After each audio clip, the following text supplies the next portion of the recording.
اعوذ باللہ من الشیطان الرجیم بسم اللہ الرحمن الرحیم۔ سورہ بقرہ آیت نمبر 65 اور 66 ترجمہ۔ اور البتہ تحقیق تم نے ان لوگوں کو خوب جان لیا جنہوں نے تم میں سے ہفتے کے دن میں زیادتی کی، تب ہم نے ان سے کہا تم ذلیل بندر ہو جاؤ۔ پھر ہم نے اسے یعنی اس قصے کو اس وقت کے لوگوں کے لیے یا سامنے والوں کے لیے اور جو ان کے بعد آنے والے تھے یا پیچھے آنے والوں کے لیے عبرت اور پرہیزگاروں کے لیے نصیحت بنایا۔ تفسیر۔ وَلَقَدْ اور البتہ تحقیق عَلِمْتُمُ الَّذِينَ اعْتَدَوْا تم نے جان لیا جنہوں نے زیادتی کی، یعنی تم سب یہ قصہ جانتے ہو مگر کیونکہ تم اس سے عبرت نہیں پکڑتے اس لیے ہم بیان فرمائے دیتے ہیں، یعنی تم حد سے بڑھنے والوں کے قصے اور عذاب کو جانتے ہو کہ یہ لوگ داؤد علیہ السلام کے زمانے میں شہر ایلا میں رہتے تھے جو مدینہ منورہ اور شام کے درمیان دریا کے کنارے واقع تھا۔ یہ پورا واقعہ انشاءاللہ خلاصہ تفسیر میں بیان کیا جائے گا۔ حد سے بڑھنے سے مراد شرعی حدود توڑنا اور ممانعت الہی کی نافرمانی ہے، یعنی شریعت نے جو حد مقرر کی وہ اس پر کاربند نہ رہے۔ منکم تم سے، یعنی یہ مجرمین تمہارے بزرگوں میں سے تھے۔ یہ معنی بھی ہو سکتے ہیں کہ وہ تم ہی میں سے یعنی تمہارے ہم مذہب اور ہم قوم تھے۔ فی السبتی ہفتے کے دن میں، سبت کے معنی ہے قطع کرنا۔ ہفتے کے دن کو اس لیے یوم سبت کہتے ہیں کہ اس دن ان کے لیے دنیاوی کاروبار سے الگ رہنا فرض تھا۔ فقلنا بس کہا ہم نے، لہم ان کے لیے، یہاں قول سے مراد وہی بھیجنا یا بلا واسطہ کلام کرنا نہیں بلکہ فقط توجہ مراد ہے، یعنی ہم ان کی طرف غضب سے متوجہ ہوئے اور چاہا کہ وہ بندر بن جائیں۔ کونو تم ہو جاؤ، قردۃً بندر، خاسئین ذلیل، یعنی ہم نے ان کا بندر ہونا چاہ لیا جس سے وہ فوراً ہی بندر بن گئے۔ اس چاہنے کو اس طرح بیان کیا گیا کہ ہم نے کہہ دیا تم بندر بن جاؤ، یہی کن فیکون کا بھی مطلب ہے۔ خاسئین فرما کر یہ بتایا کہ وہ خوبصورت بندر نہ بنے کہ لوگ انہیں پالتے محبت کرتے، بلکہ وہ صرف دم ہلاتے اور آنسو بہاتے تھے اور جو ان کو دیکھتا وہ لان تان کرتا، لہٰذا وہ دھتکارے ہوئے نکالے ہوئے ذلیل بندر ہوئے۔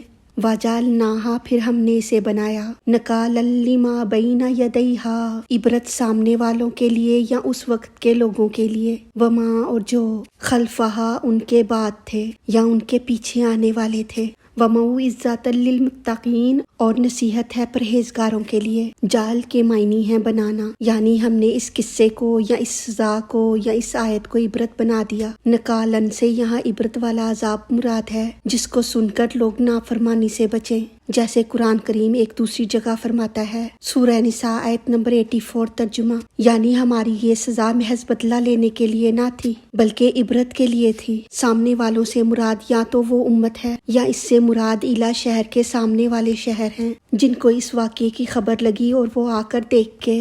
وما خلفہا سے یا تو دور کے شہر مراد ہیں یا ان کے بعد آنے والی امتیں ہیں، کیونکہ یہ واقعہ قرآن پاک میں مذکور ہوا جس سے سب کو عبرت حاصل ہوئی، یعنی ہم نے یہ واقعہ اگلے پچھلوں کے لیے عبرت بنا دیا۔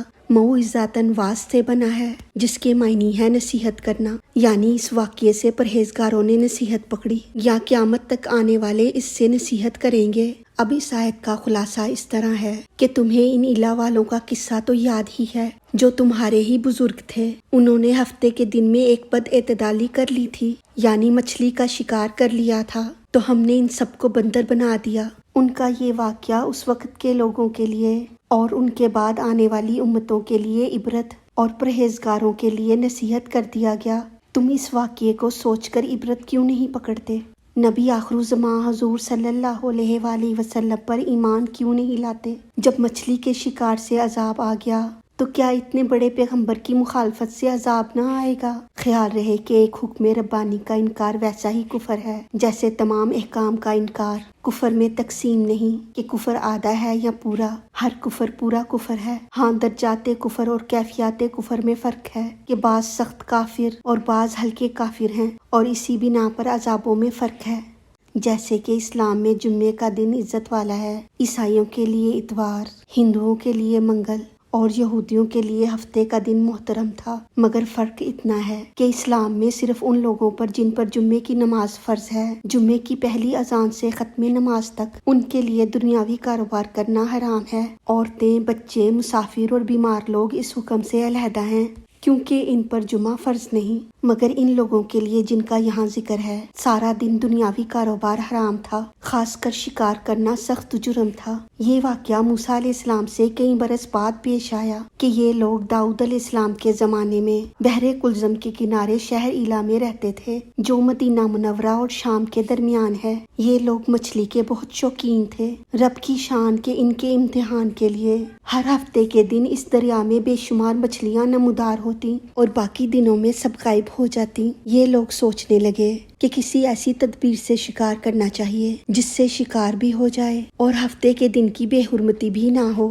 آخر انہوں نے یہ ہیلا سوچا کہ دریا کے ارد گرد بہت سے گہرے غار کھود دیے جائیں اور دریا سے اس غار تک نالیاں بنا لی۔ جمعے کی شام کو ان نالیوں کا منہ کھول دیتے کہ تاکہ پانی کے ساتھ مچھلیاں ان گھڑوں میں آ جائیں، اور اتوار کے دن ان گھڑوں سے پکڑ لیتے اور کہتے تھے کہ ہم ہفتے کو شکار نہیں کرتے۔ انہوں نے وہ مچھلیاں خوب کھائیں اور فروخت کیں، جس سے یہ لوگ بڑے مالدار ہو گئے۔ 40 سال یا 70 سال تک ان کا یہ عمل رہا۔ یہ لوگ کل 70,000 تھے۔ ان کی 3 جماعتیں بن گئیں، ایک تو شکار کرنے والے لوگوں کی، دوسرے اس سے منع کرنے والے لوگوں کی، اور تیسرے خاموش رہنے والے لوگوں کی۔ جب شکار کرنے والوں نے ان کی نصیحت نہ مانی تو انہوں نے اپنے اور ان کے درمیان ایک دیوار بنا کر شہر کے 2 حصے کر دیے اور کہا کہ ہم ان کے ساتھ نہیں رہیں گے، کہیں ہم پر بھی عذاب نہ آ جائے۔ یہاں تک کہ داؤد علیہ السلام کا زمانہ آ گیا۔ آپ نے ان کو شکار کرنے سے منع کیا اور فرمایا کہ اے بے وقوفو،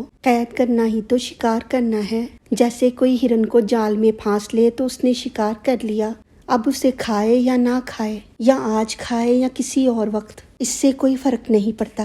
غرض یہ کہ ہفتے کے دن تمہیں شکار کی ممانت ہے، نہ کہ فقط ہاتھ میں پکڑنے یا کھانے کی۔ اس سے باز آ جاؤ ورنہ عذاب میں گرفتار ہو جاؤ گے۔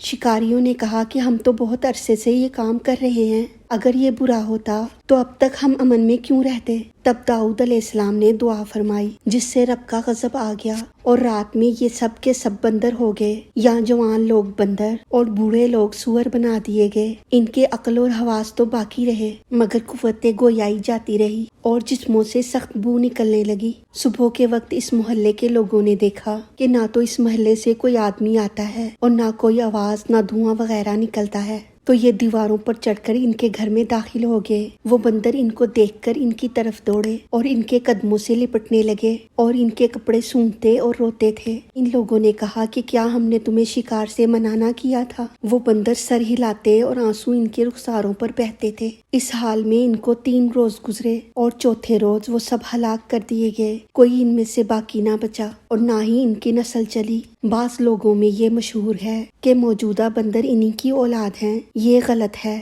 ان سے پہلے بھی بندر موجود تھے اور یہ موجودہ بندر ان پہلے بندروں کی اولاد سے ہیں، کیونکہ صحیح روایت میں ہے کہ کوئی مسخ شدہ قوم 3 دن سے زیادہ نہیں جیتی، نہ کھاتی ہے، نہ پیتی ہے، اور نہ ان کی نسل چلتی ہے۔ تفسیر عزیزی نے ایک حدیث نقل کی ہے کہ ایک دن حضرت عبداللہ ابن عباس سورہ اعراف میں یہ واقعہ پڑھ کر بہت رو رہے تھے۔ حضرت اکرمہ نے رونے کا سبب پوچھا۔ آپ نے فرمایا کہ قرآن کریم سے یہ تو معلوم ہوا کہ شکاریوں کو عذاب اور منع کرنے والوں کو نجات ہوئی، مجھے خبر نہیں کہ خاموش رہنے والوں کا کیا حال ہوا، ممکن ہے وہ بھی منع نہ کرنے کی وجہ سے عذاب میں مبتلا ہو گئے ہوں۔ حضرت اکرمہ نے عرض کیا، نہیں بلکہ وہ بھی نجات پا گئے۔ حضرت عبداللہ ابن عباس نے پوچھا، وہ کیسے؟ حضرت اکرمہ نے کہا کہ تبلیغ احکام فرض کفایہ ہے، جیسے نماز جنازہ کے بعض کے کرنے سے کل سے ادا ہو جاتا ہے۔ اگر یہ سب خاموش رہتے تو سب گناہگار ہوتے، جب بعض نے تبلیغ کر دی تو سب بری الذمہ ہو گئے۔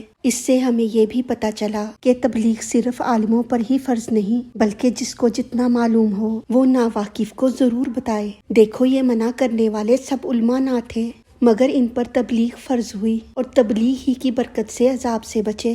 اللہ تعالی ہماری غلطیوں کو معاف فرما کر ہمارا پڑھنا سننا اپنی بارگاہ میں قبول فرمائے، ہمیں دین و دنیا کی تمام نعمتیں عطا فرمائے اور ہمیں عمل کی توفیق عطا فرمائے۔ آمین یا رب العالمین۔ وما علینا الا البلاغ المبین۔